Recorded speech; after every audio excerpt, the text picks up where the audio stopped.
So, I love the work of H.P. Lovecraft. Lovecraft made some of the most inspiring, horrifying stories I have ever seen.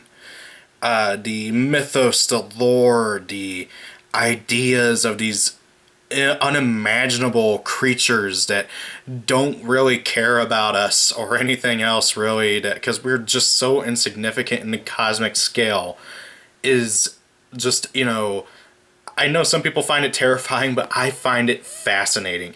Whenever I first started reading Lovecraft, I wasn't scared. I was fascinated and intrigued. I wanted to see these things. I wanted to be able to, go and take a look at the Plateau of Lang or the Mountains of Madness and see it for myself in its horrifying beauty. But unfortunately, there's not many attempts at making Lovecraft into a visual medium. Well, I also happen to love manga. Manga is wonderful. Manga is just absolutely fantastic. I have way too much. And some of my recent additions. Freaking Japan. You guys are awesome. So, let's talk about Go Tanabe's wonderful manga adaptations of H.P. Lovecraft's work. Go Tanabe is an artist, is a manga artist that I hadn't heard of until I happened upon these two books, along with the other Lovecraft book he wrote before, that I have not gotten a chance to read yet. I'm going to read it soon, and I might do another video on it, but I really want to talk about these two here. This is the two-part story of At the Mountains of Madness. At the Mountains of Madness is widely considered to be one of Lovecraft's best, if not the best. Although some will point to Shadow over Innsmouth, The Dunwich Horror, and Color Out of Space. From what I've heard, Lovecraft's personal favorite was Color Out of Space. But however,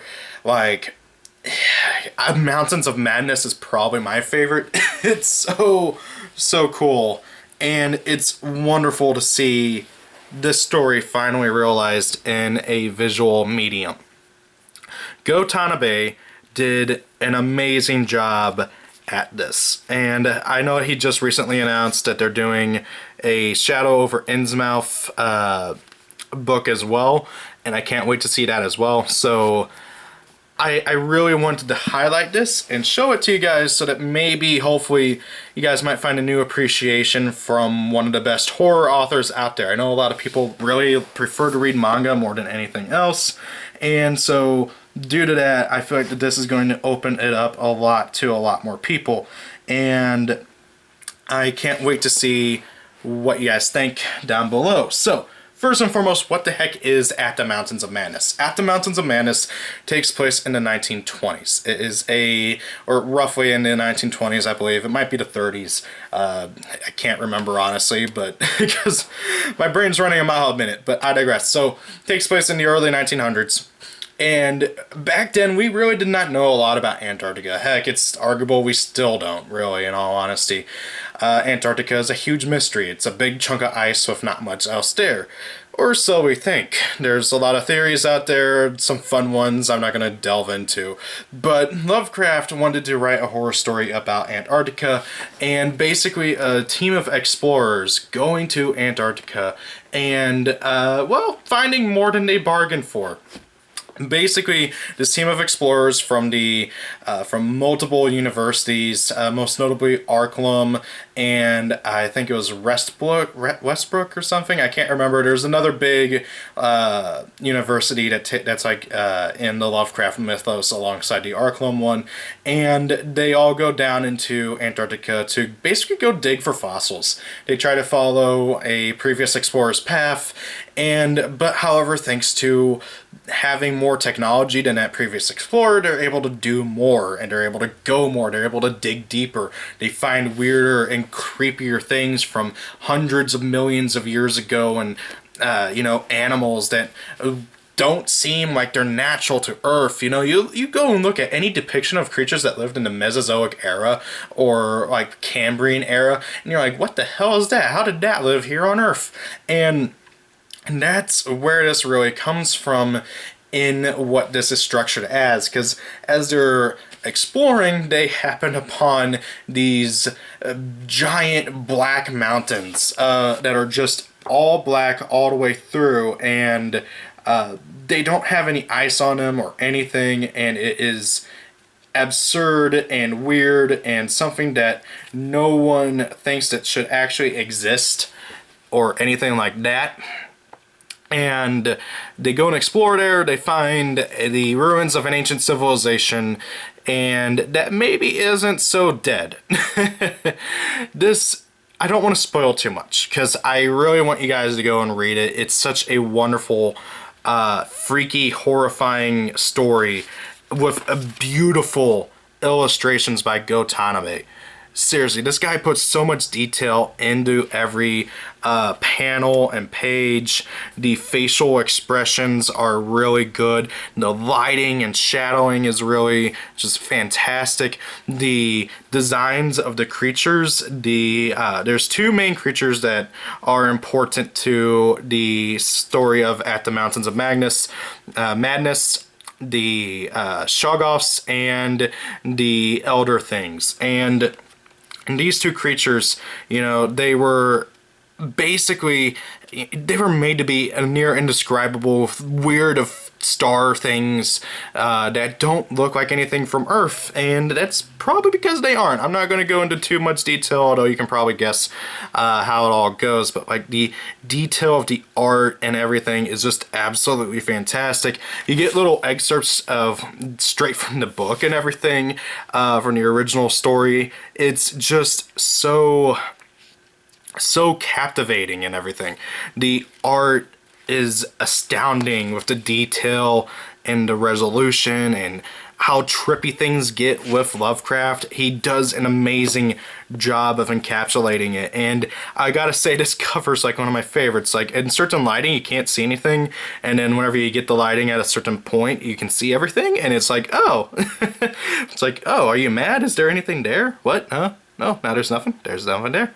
It's so cool. And it's such an amazing story too. It's not as, oh wow, I thought the books came together, but oh well. The story is gripping, it's tense. I wouldn't say it's scary, but you definitely grow to like these characters. You grow to realize that, hey, they're going crazy. One character in particular who really is the responsible one in all this situation, he goes mad with his lust for trying to find more of these things, more of the details of the world and everything, trying to just discover as much as possible, and due to that they unearth, well, something not from Earth, and it is just an absolutely astounding story once things ramp up with the tension in the last act. It switches up the pacing and everything. This is a very well-paced story for the most part. There is one section where the pacing goes kind of out of whack, because without spoiling too much, they basically find a mural that records the history of the Elder Things, and we get a huge exposition dump of the Elder Things history, which is cool and all, and it builds up the lore of Lovecraft a bit too much. Like, honestly, I almost kind of wish they didn't do that, because then we would know less about the Elder Things, and it'd make them a bit more freaky, which, you know, is a big part of Lovecraft. So I found it really weird when we got that much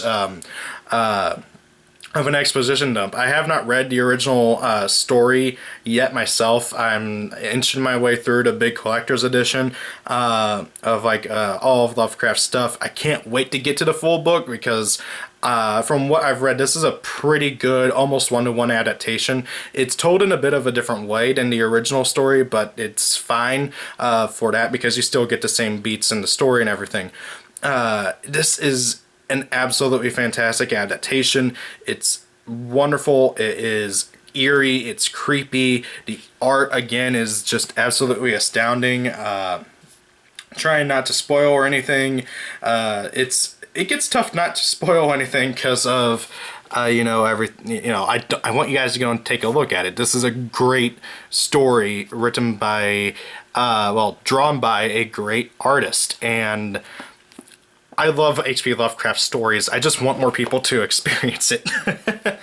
But I digress. I don't know what else to really say about this.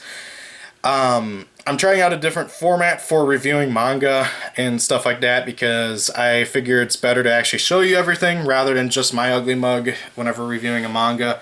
I'm trying not to show too much because I have heard horror stories of manga review channels getting copyright strikes and all that fun stuff for showing just even like snippets of panels in their videos about, you know, manga and all that. So I'm trying to be careful about that. Hopefully nothing happens to my channel because I'm just really starting to get the ball rolling with this channel. And I hope you guys like this. I'm going to definitely be improving on this. I really want to start talking more about manga because I have a borderline library of manga that I would love to be able to talk about to you guys and with you guys about. So same thing with anime and of course my figures. If you want to see anything in particular or hear my thoughts on anything, leave your comments down below. I would love to delve more into at the Mountains of Madness. Why is my speech impediment wanting to turn madness into Magnus? But I again don't want to spoil anything. I know it's like a 100-year-old story, but it's such a good one. Not many people have actually read any of Lovecraft's works, and yeah, this manga adaptation, I'm hoping it really opens up the door for a lot of people into these wonderful, creepy, eerie creatures of, well, unimaginable thought. So guys, what are your guys' thoughts and opinions? Do you like the style of me actually like showing more to manga and everything? I've done a few manga reviews in the past, but never really shown too much of the manga, partly due to me being afraid of getting, well, taken down or anything. So I'm hoping I'm not going to have that issue, but oh well. What do you guys think? Thank you for watching. Have a great day. It's your birthday. Happy birthday. See you all later. Rate, comment, and subscribe. Peace out.